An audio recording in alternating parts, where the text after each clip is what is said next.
Assalamualaikum warahmatullahi wabarakatuh. Perkenalkan, nama saya Salma Khairyah Putri dengan NIM 20217. Saya berasal dari jurusan Administrasi Pendidikan, Fakultas Ilmu Pendidikan, Universitas Negeri Padang. Nah, pada hari ini saya akan masuk pada mata kuliah Administrasi dan Supervisi. Untuk hari ini saya akan membahas mengenai administrasi layanan khusus atau manajemen layanan khusus. Administrasi pelayanan khusus adalah suatu bentuk kegiatan yang memberikan satu kondisi kenyamanan buat orang yang kita layani. Pengertian dari administrasi layanan khusus itu adalah memberikan secara khusus atau suatu usaha yang terprogram, terencana, yang tidak secara langsung memang berkenaan dengan proses pendidikan, proses belajar mengajar di kelas ataupun di sekolah ataupun juga di perguruan tinggi, tetapi secara khusus diberikan oleh sekolah ataupun perguruan tinggi kepada para peserta didiknya, agar mereka lebih nyaman, lebih merasa puas, lebih optimal dalam pelaksanaan proses belajar dan mengajar. Jadi, meskipun tidak secara langsung, tapi layanan khusus ini memberikan dampak positif. Ada beberapa jenis dari layanan khusus ini, yaitu layanan perpustakaan, layanan laboratorium, UKS, kafe-kafe, dan juga yang disediakan oleh sekolah ataupun perguruan tinggi karena memberikan dampak secara langsung bagi proses kegiatan pembelajaran di sekolah. Sarana ibadah, setiap fakultas kurang-kurangnya memiliki tempat ibadah yang khusus yang disediakan dengan tingkat kebersihan dan tingkat kenyamanan yang baik. Layanan koperasi, layanan transportasi, dan juga toilet juga termasuk dalam kategori layanan khusus. Yang pertama kita lihat perpustakaan adalah tempat yang menyediakan satu ruangan yang sejuk, enak, dan bersih serta nyaman, dan juga menyediakan sumber-sumber belajar yang isinya berupa buku. Apalagi pada zaman sekarang tidak hanya buku kita gunakan, tetapi elektronik, ada juga buku elektronik seperti e-learning, jurnal, ataupun artikel.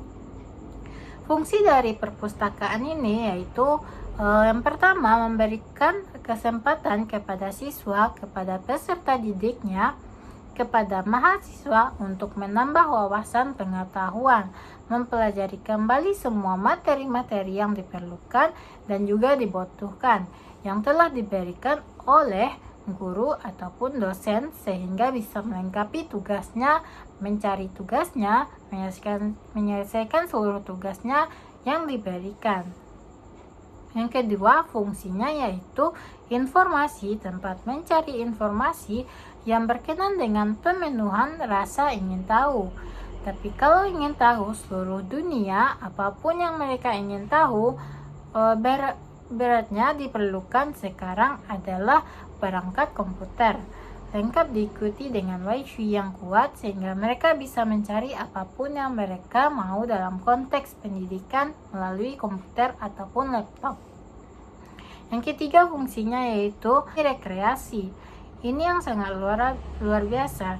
Jadi persoalan rekreasi bukan berarti mereka jalan-jalan di perpustakaan, tetapi mereka bisa mengelilingi pikiran melalui touch yang ada di laptop ataupun di komputer. Begitu cepat mereka bisa melihat universitas terkenal di luar negeri, perguruan tinggi hebat di luar negeri, e-learning atau jurnal ataupun artikel. Bagaimana keadaan satu kota, satu negara. Selanjutnya fungsi penelitian. Menggunakan perpustakaan sebagai jawaban terhadap apa yang ingin diketahui terhadap berbagai pertanyaan-pertanyaan ilmiah yang ada dalam pikiran mereka, pikiran peserta didik.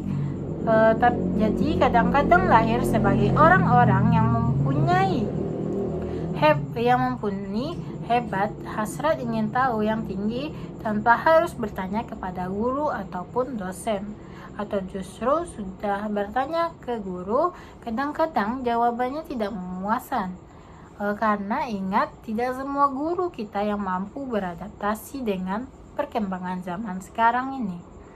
Perkembangan ilmu pengetahuan kekinian sementara peserta didik ada di tengah-tengah wadah itu.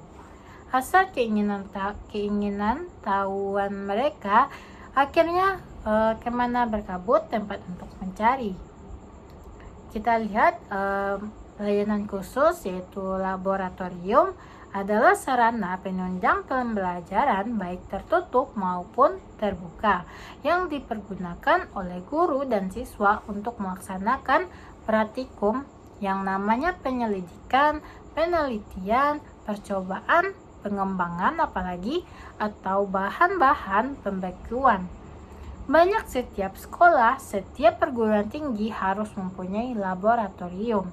Sebagai sebuah layanan khusus sekolah ataupun perguruan tinggi, seharusnya mempunyai laboratorium yang mumpuni karena ini adalah prospek yang dimanfaatkan untuk proses pembelajaran, mendukung proses pembelajaran karena yang didapatkan di kelas uji cobanya di laboratorium. Kalau peralatannya tidak ada, tidak lengkap, kira-kira percobaan bisa dilakukan. Kira-kira pertanyaan-pertanyaan yang hadir di kepala mereka melalui teori-teori tadi terjawab. Pada akhirnya, layanan-layanan khusus ini benar-benar disediakan secara khusus, sehingga bisa memainkan fungsi-fungsinya sesuai dengan apa yang seharusnya. UKS ini lebih mengerikan lagi. UKS itu katanya adalah usaha kesehatan sekolah atau usaha kesehatan masyarakat yang dijalankan oleh sekolah. Kesehatan peserta didik di mana satu layanan yang diberikan kepada semua siswa, semua peserta didik yang ada di sekolah agar mereka sehat dalam proses pembelajarannya. Terjadi satu kondisi yang membuat mereka perlu layanan kesehatan. Mereka punya tempat, kita harus pulang atau tidak harus segera dibawa ke rumah sakit. Tapi ada layanan minimal kalau memang kondisi-kondisi masih dalam frekuensi yang bisa diatasi sehingga menjadikan peserta didik ini sebagai sasaran utama dalam konteks ini dan personalia sekolah lainnya sebagai sasaran tambahan sehingga selalu ada solusinya. Selanjutnya kita lihat layanan khususnya yaitu berupa kafetaria. Adalah layanan makanan dan minuman yang dibutuhkan oleh siswa ataupun peserta didik pada waktu istirahat, pada waktu pada waktu peserta didik tidak sempat sarapan dan mengikuti proses pembelajaran sehingga tidak menjadi gangguan ketika mereka ketika mereka tidak sarapan di rumah tadi. Dan guru memberikan kesempatan mereka untuk sarapan dulu, tapi melalui strategi-strategi yang sudah didesain. Jadi jangan sampai ini menjadi peluang-peluang bagi siswa untuk melarikan diri ataupun cabut. Hingga sekarang kafe-kafe dijadikan sebagai tempat mereka untuk melarikan diri atau melepaskan diri dari mata pelajaran. Pastinya tidak ada kerjasama yang luar biasa antara pengelola kafe dengan sekolah. Harusnya ada keterkaitan antara sekolah dengan pemilik kafe. Kita belum bicara soal kesehatan makanan. Kesehatan dari makanan, berapa banyak anak didik kita yang keracunan makanan dan apa akibat kebersihan dari kadaluarsa makanan.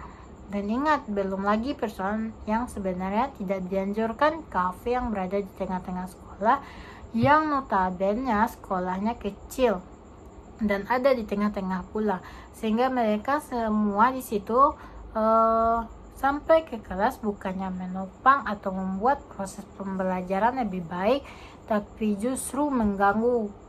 Jadi keuntungan kafe di sekolah itu harusnya didesain, dikelola oleh sekolah, oleh siapa yang berhak yang ngambil, yaitu dari masyarakat, tetapi mengikuti aturan main yang ditetapkan oleh sekolah tadi. Karena ini layanan yang khusus diperlukan oleh sekolah, sehingga ketika anak butuh makanan, di situ terjamin ketika diizinkan mereka keluar pada kondisi tertentu, ada surat tanda tangan, ada kondisi, ada sinyal khusus yang hanya bisa dipahami oleh pengelola kafeteria dengan si guru ataupun sekolah. Berikutnya adalah sarana ibadah. Cukup memprihatinkan sebenarnya, tapi beberapa konteks, beberapa kondisi, beberapa perguruan tinggi sudah mulai terlihat seharusnya kalau untuk perguruan tinggi minimal satu fakultas punya satu musola yang dikelola, yang membersihkan, ada yang menjaga kebersihannya, karena ini adalah tempat ibadah. Tempat ibadah berhubungan dengan Tuhan Yang Maha Esa dan dijaga supaya bersih. Selain tempat ibadah menjadi tempat untuk bertukar pikiran, berdiskusi, untuk proses pendidikan keagamaan, pengembangan diri, kerohanian. Sarana ibadah bagi peserta didik merupakan sarana penunjang untuk kelancaran proses belajar mengajar, karena peserta didik lebih nyaman bila ada sarana ibadah di lingkungan sekolahnya atau lingkungan perguruan tingginya, sehingga tidak jauh-jauh lagi untuk mereka melaksanakan sholat. Yang selanjutnya kita lihat dari asrama, koperasi, transportasi, banyak lainnya, begitu juga dengan toilet yang tadi. Semuanya adalah layanan servis yang sengaja diberikan kepada peserta didik agar menunjang proses pembelajaran, bukan menjadi gangguan tetapi memotivasi mereka untuk belajar lebih nyaman lagi, lebih giat, dan peran guru di lingkungan internal sekolah terlibat dalam pengelolaan dan pemanfaatan sarana penunjang, karena mereka yang paling tahu dan mereka juga yang nantinya akan memberikan masukan. Mereka juga terlibat dalam kondisi pengambilan keputusan untuk memberikan masukan sebelum keputusan diambil. Nah, itulah penyampaian materi dari saya hari ini mengenai administrasi layanan khusus. Sekian materi dari saya hari ini. Saya ucapkan terima kasih banyak. Saya Salma Khairiah Putri, pamit. Assalamualaikum warahmatullahi wabarakatuh.